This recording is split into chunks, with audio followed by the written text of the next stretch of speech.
अनन्तं विभुं निर्विकल्पं निरीहं शिवं सङ्गहीनं यदोङ्कारगम्यं निराकारमत्युज्ज्वलं मृत्युहीनं परं ब्रह्म नित्यं तदेवाहमस्मि। नमो नमस्ते गुरवे महात्मने विमुक्तसङ्गाय सदुत्तमाय नित्याद्वयानन्दरसस्वरूपिणे भूम्ने सदा पारदयाम्बुधाम्ने नमस्ते नमस्ते विभो विश्वमूर्ते नमस्ते नमस्ते चिदानन्दमूर्ते नमस्ते नमस्ते तपोयोगगम्य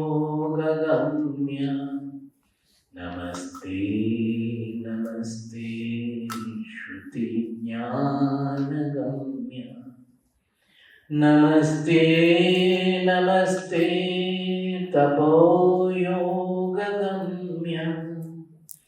नमस्ते नमस्ते श्रुतिज्ञानगम्य स्वाराज्य साम्राज्य विभूतिरेषा भवत्कृपा श्रीमहिमप्रसादात् प्राप्ता मया श्रीगुरवे महात्मने नमो नमस्तेस्तु पुनर्नमोस्तु नमो नमस्तेस्तु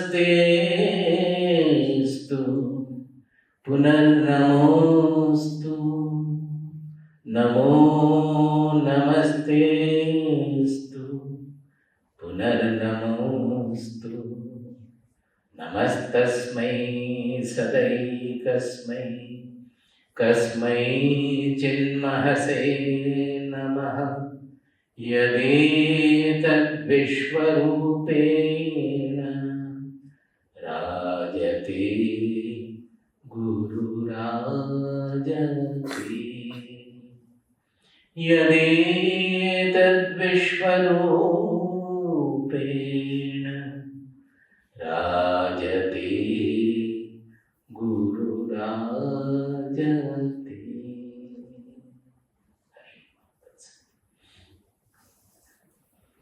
Now the subject is divinizing our life through enlightened action. Now here I would like to point out, specifically I would like to stress a very widespread misconception prevailing in our country about spirituality. That is why we find that people don't come to listen to these talks, and those who come, many of them, most of them, here at least some children I am seeing, but generally wherever we go we find all are grey haired normally. Because everybody feels, and even those who are listening also at their old age, I don't know how the misunderstanding will go, because they don't allow their children to, they don't encourage their children to come. They feel that the time has not come for them to listen to it. The misconception is very, very old. We can find this misconception or this considering spirituality to be a pursuit of the renunciates alone, or for the people who have grown old and left their worldly life. It is not new, as the civilization has been carrying on, and our civilization is a prehistoric civilization. How many thousands of years old we don't know. At least more than 10,000 years. It could be 20, 30, nobody knows.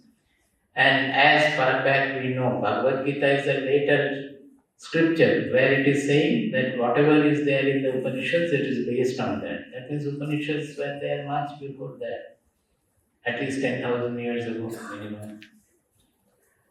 So from then on, the civilization has been, it is sustained, it is still living, and with its culture. There have been various ups and downs in this civilization, and correspondingly ups and downs for the spiritual culture also. That we can know from Bhagavad Gita, we can know from history, we can know from the reports of the travelers, various ways we can find out that it is so. So there is nothing new in considering that the spirituality is meant for people who are not active in the world. That is what even now people think. Although 100 years ago, or more than that, Vivekananda, Sri Aurobindo, they have been trying to remove this misunderstanding. But it is so deep that it refuses to go. Maybe time has come, slowly it will go. Or maybe when the Western world takes it up, then we will follow them. Because that is the only way we know in this case. But there is nothing wrong, even if it happens that the Western world takes it up first, and then we follow them. At least we will be benefited by that also, rather than rejecting it or neglecting it. Actually, this Bhagavad Gita is noted for striving to remove this misconception. Because at that time also from Bhagavad Gita itself we can understand the widespread belief was there that to attain this spiritual goal, one has to leave all their activities. And this is attainable only as a pinnacle of meditative life and meditative or contemplative life.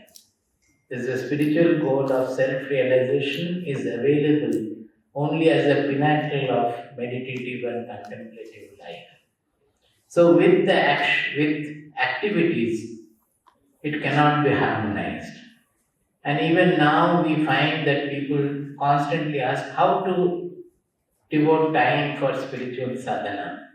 So Bhagavad Gita is particularly important for removing this misconception. So we always say that the Bhagavad Gita is a revolutionary message. It is not revolutionary in fact, because whatever it has said, it is all there in the Upanishads, which were there in the Upanishads. But it is again presented in the form of a synthesis, where the statements are very powerfully coined to give it a revolutionary nature. For example, the Upanishadic pursuit of attaining the ultimate goal of life, knowing the ultimate truth, attaining Brahman, as we say, or self-realization, it was believed as the pinnacle of a contemplative and meditative life. So naturally people used to think that any activity will hinder the progress in our spiritual life. Even now people think. That is why they ask that throughout the day I am active, how can we pursue spirituality? That means we are always thinking that there is a contradiction between the active life and the spiritual growth. So Bhagavad Gita said that no, it is not at all so. Rather than becoming contradictory, it is complementary. Not only complementary, the activities or actions which generally are thought of as a hindrance to our spiritual sadhana, they are actually an instrument for having the spiritual realization. You call it liberation, call it self-realization or whatever. Mark my word. The actions are instruments for that. Forget about the hindrance. It is not at all hindering, but they are to be used as instruments. Because without engaging in the actions, we will not be able to gain the purity, the mindset which is necessary for attaining this goal. The actions every moment will give us the opportunity to purify our mind, expand our mind, remove our selfishness, and to become the real self, which is universal. There lies the revolutionary presentation of Bhagavad Gita. So, not that it was not there in the Upanishads, but somehow things, as the civilization progresses through different ups and downs, things starts getting different color, things get distorted, and again it is brought back. Like that, it goes on happening. Because in Bhagavad Gita itself, we find in the 4th chapter, beginning, that he is saying that this knowledge was there with the Rajarishis. This knowledge, the spiritual knowledge was there with the Rajarishis. We should think well always. What is the meaning of Rajarshi? Rajarshi means Raja and Rishi. That means the kings who were knower of truth, who were the seers also, Rishis. Rishi means the seer, the knower of truth. And Raja means king. Rajarshi means the knower kings. So this knowledge was practiced by the kings. Sri Krishna says in Bhagavad Gita. And he says that I had given it to Vivaswan, that is the Surya Vamsha, the earliest king. I had given it to him. He had passed over to Manu. Manu had given it to the Ikshvaku. Ikshvaku, you know, Ikshvaku, Rama belongs to the Ikshvaku dynasty. So, like that, evam parampara praptam. That is like that, it has been flowing through the Rajarshi parampara. One king has given it to the next generation of the king. He has given it to the next generation king. And like that, it has been living in our country. Now, how can the king become knower? We cannot imagine the active life of a king. Even the busiest person now in the society, if you think of the busy nature of a king's life, if you can only imagine, we will understand that we are nowhere near. And there used to be war. Often there used to be war. And the wars were not like the present wars. The king had to fight right on the field with all the armory, everything. And he had to take all the decisions right there. He had to be the chief justice, not with so many advocates standing and arguing for decades. Some complaint used to come. He would ask the spies and the others to know what is the truth. And immediately he has to give the judgment, either this way or that way. Sometimes it would be capital punishment also. Sometimes he may administer wrong punishment also. Being a very good king, what will be the mental repercussion? Can you imagine if somebody is killed because of some mistake in the report or judgment? Then how much of punishment the king will suffer? How much of mental torture the king will suffer? Forget about wrong punishment, even when it is rightly administered. Then also a good king is a protector of all the praja. So if a man is given the capital punishment, he knows what is going to happen to the family and he thinks about that. So a king's life, don't think that the king's life is full of luxury, comfort and merrymaking and all. It was not so at all. A real good king's life was like putting a crown of thorn. It was always actually in our country, it is believed that a real king, a judge, is fit to give the judgment when he feels more pain than the person who has been punished. You get my point? The person who is giving the punishment should feel more pain than the person who has been given the punishment. Only then he has the right to give such a punishment. You see the standard of our people when they had set the standard. Now, if for such a life this spirituality has been so much possible that they were attaining the last, that they were becoming knowers and still ruling, being on the throne. Of course, they were not clinging to the throne. That is the other side of the spiritual knowledge.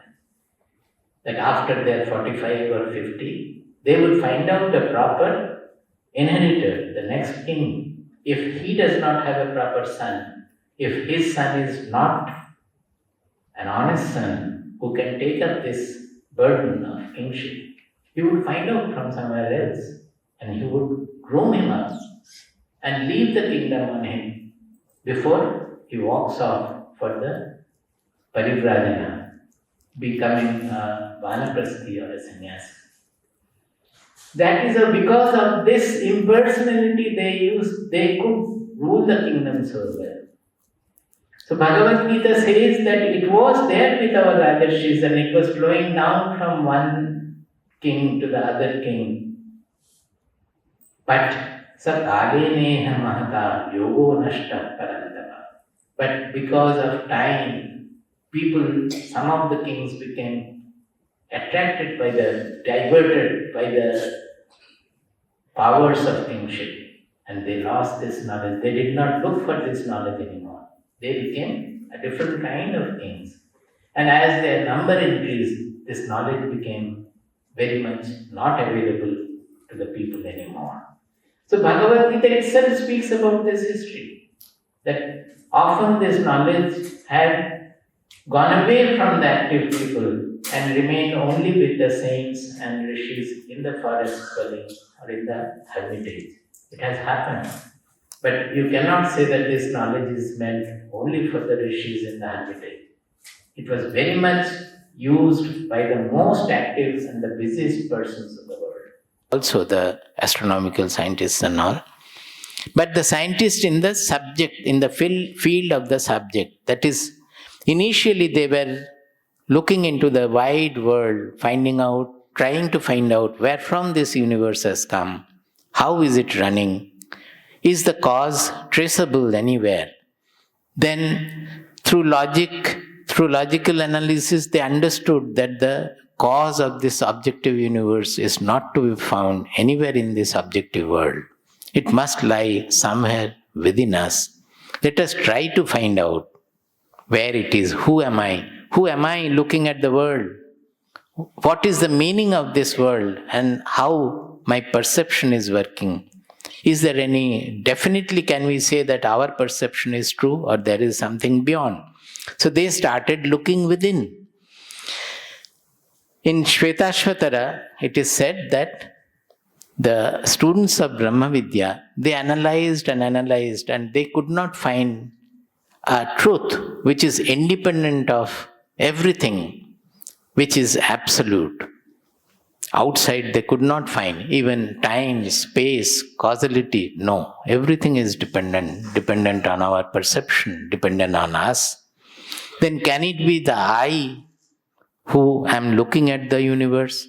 He says that no, that also cannot be there, cannot be the permanent, because I feel that I am becoming sorry, I am becoming happy, so that I is always depending on the sukha dukkha hetuhu. It is always getting affected by sukha dukkha. So we cannot call it the absolute independent. Then what can it be? When they could not find by analysis, they started looking within. Te dhyana yoganugata apashyan. He says, Te dhyana yoganugata apashyan. Apashyan means it is a statement of fact. They saw. They are not saying that after that they analyze this, it could be like that, it could be like this. No, they saw. What did they see? Devatma Shaktim Swagunair Nigudham. They saw Devatma Shaktim. What is that? This is the power of Sanskrit. In one word, they express so much that you can write a thick book on it. Even then it will not be over. You can spend your whole lifetime finding out the meaning of that word. Deva. Deva means the brilliance. What is the ultimate brilliance? Is it the sun? Sun is illuminating everything. But even to know the sun, our consciousness has to be there. First of all, the eyes will have to be there. But even if the eyes are there, if the consciousness is not there, those eyes will not be able to see. You have to take out those eyes and put on a living person again to see. So the sun also has to appear in our consciousness to know that there is something like a sun. So the real brilliance is not anywhere outside. The real brilliance is within my consciousness, which is revealing the whole external world of objects and revealing the internal world of thoughts, emotions, etc. How am I knowing? Some thoughts have come. It is revealed by the consciousness. Some emotion is arising. I am now depressed. The depression is known by the consciousness. It is revealing the depression. Not only that, you can go to the ultimate level. Suppose you had become unconscious for a while, maybe a few seconds or so, an accident or otherwise, you have become unconscious. When you get back your consciousness, are you not thinking that for a while I was unconscious? You may not be able to say how long it was. It could be 1 second, it could be 1 day, it could be 1 year also. That you will not know. Seeing the outside, you have to say. But that you were unconscious, you will know that I was unconscious, I have got back my consciousness now. So that unconsciousness also was revealed by the real consciousness, the real I. Are you able to follow? Unless that unconsciousness was revealed by the I, you would not have known about it. So this I is the real Deva, the real brilliance, the real revealer who is revealing the external world, revealing the internal world of thoughts, emotions and everything, and revealing no world, no signal, vacuum also. That is when there is no external, internal world, revealing unconsciousness also. That is the real consciousness. So that is why they said the Deva. And what is that? Devatma Shaktim. Deva is the first. Dip Dhatu means brilliance. Then Atma. That is the I we are referring to. The ultimate brilliance, the ultimate truth, the Brahman on which the whole universe is appearing to be, is nothing different from the I we talk about. We think that I am small, I am limited by the body, mind, personality, I am getting fearful, I am getting sorry, I am getting depressed. Not knowing the real dimension of the I, we feel like that. They discovered that this real brilliance, the real revealer, is nothing different from the I. And you cannot know this consciousness or Brahman anywhere in the objective world. To realize it, to feel it, to know it, you have to know only, you can know it only as the amness in us, as the I in us. You cannot know it in this flower or on this table. It can only come out, it can only reveal itself as the amness in us. Dev Atma Shaktim. The third, in the same word, the three portions. Shaktim. This is the whole energy of the universe. Can we imagine the kind of activities going on in the universe? We feel that we are very active. Throughout the day I am running around. Can you think of the earth? At what speed it is running around for millions of years without taking even 1 second of rest? If it takes rest, what will happen? You know? The whole thing will collapse. Can you think of the activities going on in the whole galaxy and galaxies after galaxy? Our galaxy is only a small speck in the whole universe. All the energy you see, that consciousness gives rise to that, the cosmic play of energy also. Deva Atma Shaktim. Not knowing this dimension of the I, we suffer. Then why do we not know? Why do we think that I am small?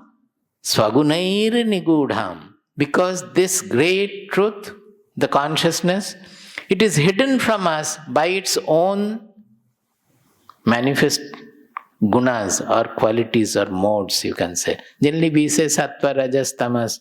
Let us not go into it. There can be other models also. By its own manifest nature, manifestation, it gets hidden. Why? Because suppose this microphone is there. Where am I knowing this microphone, if you think? Well, I may see it with my eyes, but finally, if this microphone does not appear in my consciousness, will I know it? We will not know. It has to appear in my consciousness. So the revealer consciousness has to reveal the microphone. But when we are seeing the microphone, our focus is on the microphone, so we are missing the revealer. We are seeing the revealed. This book I am seeing, we are seeing the revealed. But this book is revealed by the revealer Atma, revealer consciousness. That we are missing. Because habitually our focus is on always what is revealed. What are the objects, the fragmented objects. What is revealing everything, we don't know. Even when we are coming out of some unconscious spell also, we don't think and find out that this no signal state also was revealed by something. So, they say that this is swagunair nigudham. Because of this whole world, it is remaining hidden. So they discovered apashyan. It is a statement of fact. It's a record of experiment. That is why we say that the Upanishads are record of experiments done by our rishis, the scientists in the subjective field. Whatever they found, they recorded. And that is what consists of that is what is there in the Upanishads and also in Bhagavad Gita. Now, these rishis, when they discovered it, they gave a call. They did not say that I am God and I am the Supreme. You listen to me. I have realized this. They gave a call like this. Shrinvantu vishve amritasya putraha aye dhamani divyani tasthuhu Vedahametam purusham mahantam adityavarnam tamasah parastat tameva viditvati mrityumeti nanya pantha vidyate ayanaya Nanya pantha vidyate ayanaya. He says, Shrinvantu vishve amritasya putraha. Oh, you listen, you all who are children of immortality. Mark the words. He is calling everybody as children of immortality. He is not saying that I have become immortal, I have become a knower of God. You worship me as God. He is saying you all are immortal. That is why you are calling everybody as children of immortality. Whether you are an Indian or a Malaysian or an American or an African, it does not matter. Whether you are belonging to any religion or no religion, it does not matter at all. All, everything, everybody, everywhere, you are all children of immortality.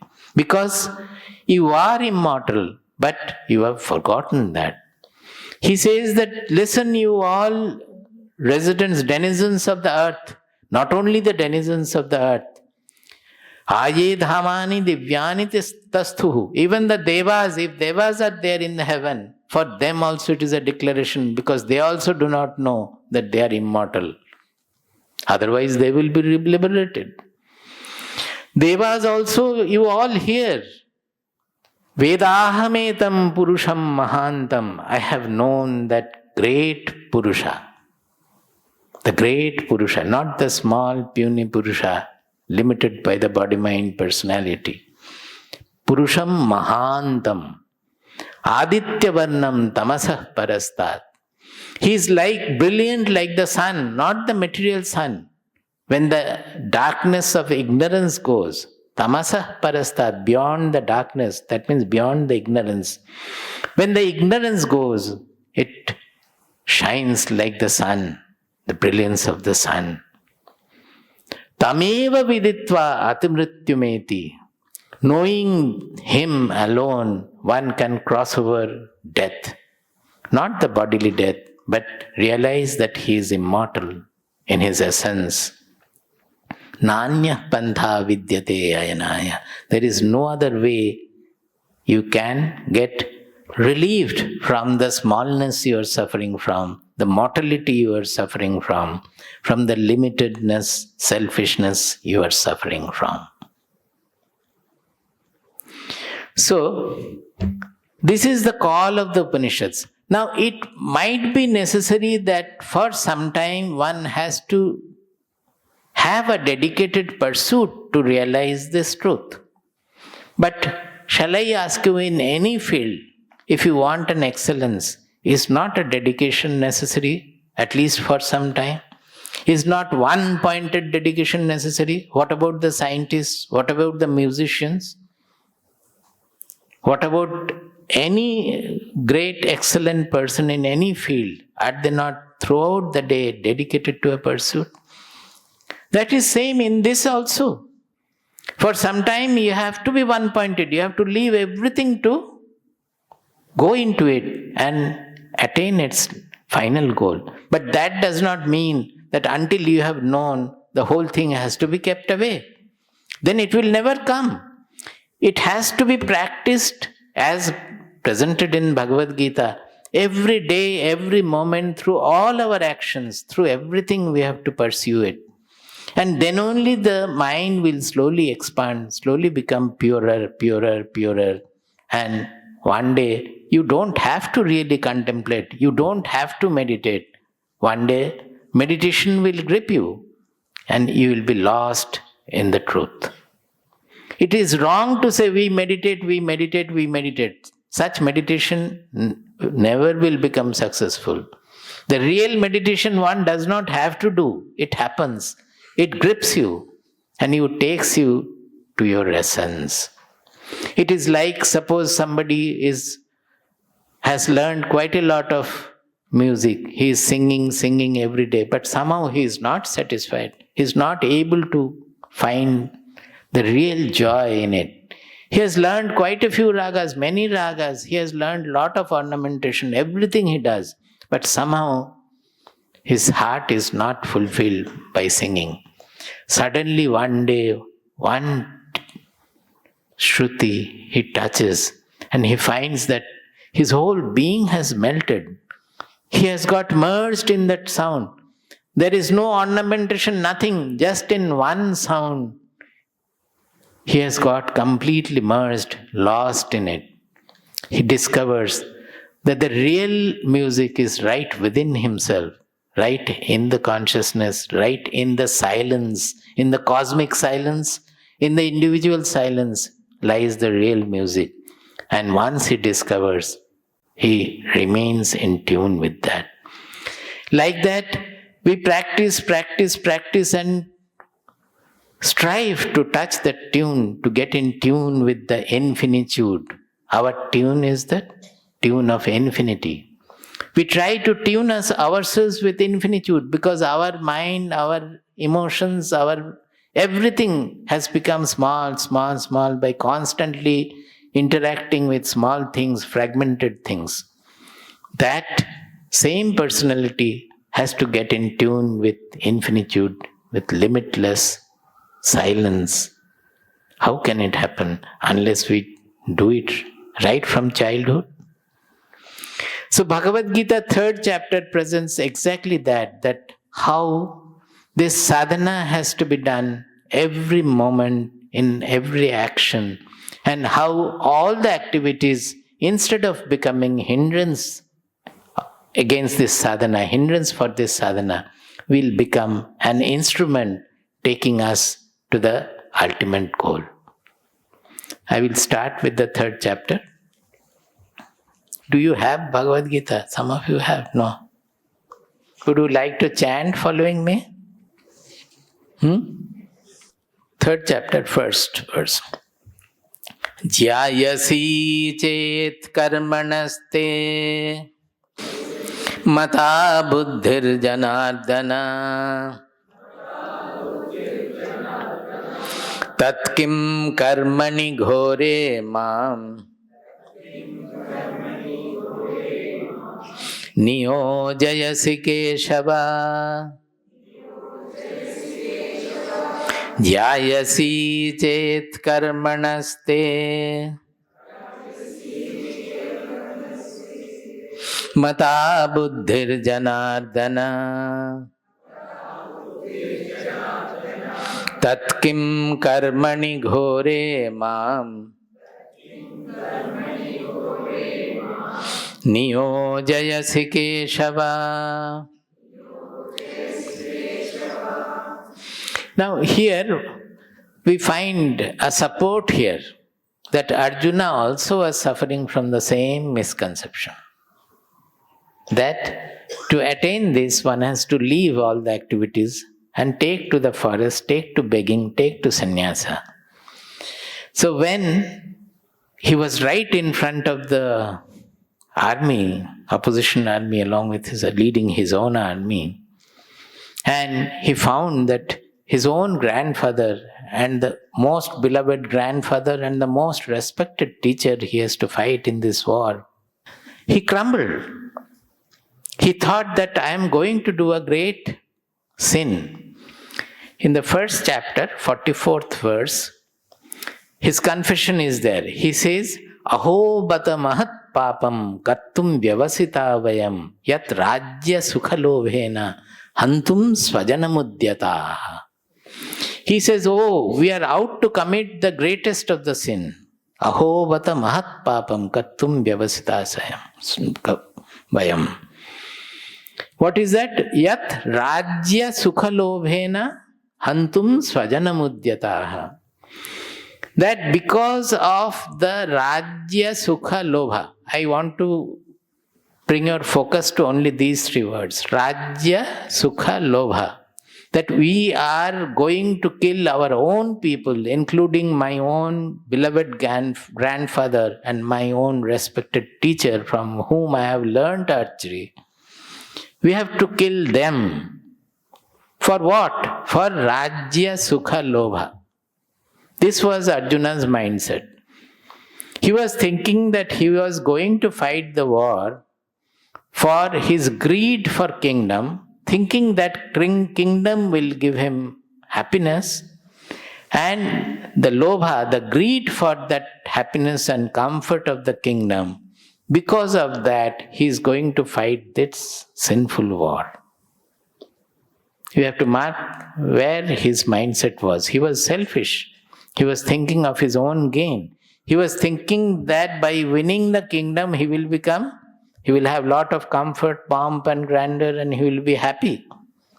Actually, it doesn't happen like that. Suppose in the war he got defeated, he might not have got the kingdom. Even if he gets the kingdom, for a good king, it is not at all a question of having the happiness in the ordinary sense. It is much more unhappiness than happiness that way. But his greed deluded him, and he thought that he is going to fight the war only to win the kingdom for personal gain, for selfish gain. And the whole of Bhagavad Gita started to set right his mindset. So, Krishna's purpose in Bhagavad Gita was to make him understand that you are not fighting this war for your personal gain or selfish gain. We have designed this war and we are going to fight this war only to establish the righteous rule on earth. The kings have become corrupt. The civilization is on the verge of destruction. So this is the high time we have to set right first the administration. Then only the people will be all right. So we have to put righteous kings on the throne who can run the country properly, redirect the country on the path of auspiciousness. And that is the purpose of this war. It is not designed for any personal gain or any personal selfish motive. This is the beginning point of Bhagavad Gita, wherefrom he started. Now, when Arjuna was not able to withstand and he was crying and the Gandiva, the bow and arrow fell from his hand, he was not able to stand up. Then Krishna, initially, he started admonishing him that what are you doing? You are a Kshatriya whose purpose is to fight and establish a righteous kingdom. Why are you behaving like this? So initial admonishing was necessary to bring him to sense, because Arjuna was quite egoistic, and in the first chapter we find that he was preaching Krishna, that how the war is sinful. He did not ask any message from Krishna. So Krishna has to first of all put down his ego, that you are wrong, you are deluded. And when he became humble, That humility is expressed in the 7th verse of Bhagavad Gita. Without the 7th verse of 2nd chapter. Without that, the Bhagavad Gita would not have started. That gospel was possible only when Arjuna confessed his foolishness and he showed his humility. That the 7th verse of 2nd chapter is extremely important. Do you have the book? You can read. Following me. Karpanya dosho apahata svabhavaha. Karpanya dosho apahata svabhavaha. Prichhami tvam dharma sammudha chetaha.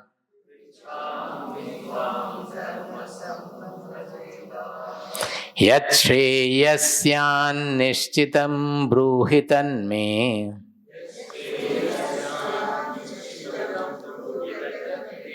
Shishyasteham shadhimam tvam prapannam.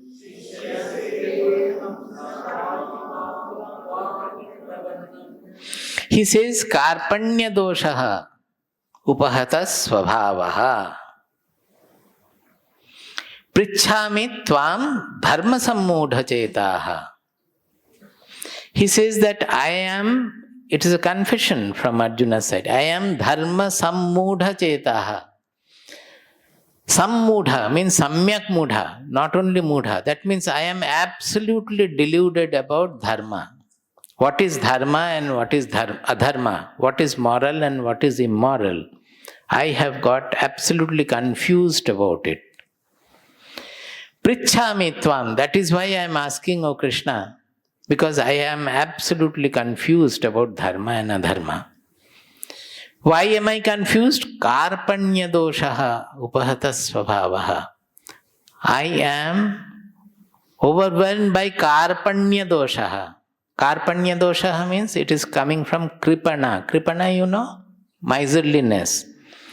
Now we know of miserliness only about money, but it is not so. Any constriction of the mind, a small mind, is suffering from karpanya or kripana.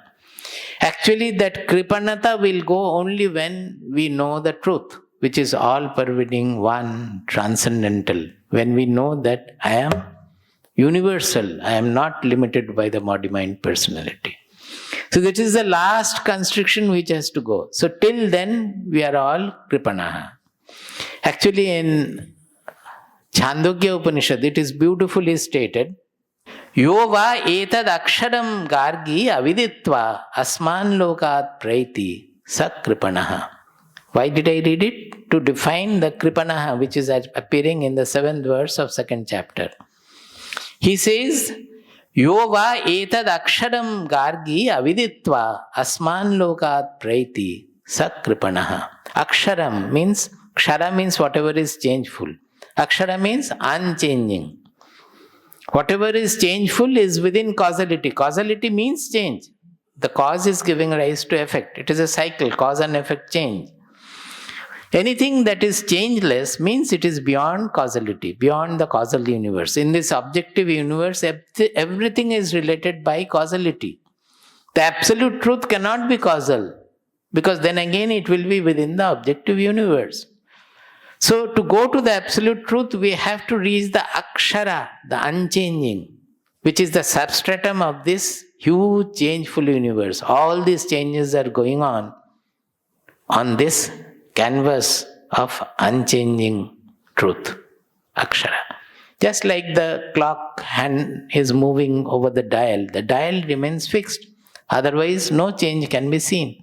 Like that, all changes taking place in the entire universe, they are all taking place on the unchanging substratum of consciousness, the truth. So that is called the Akshara.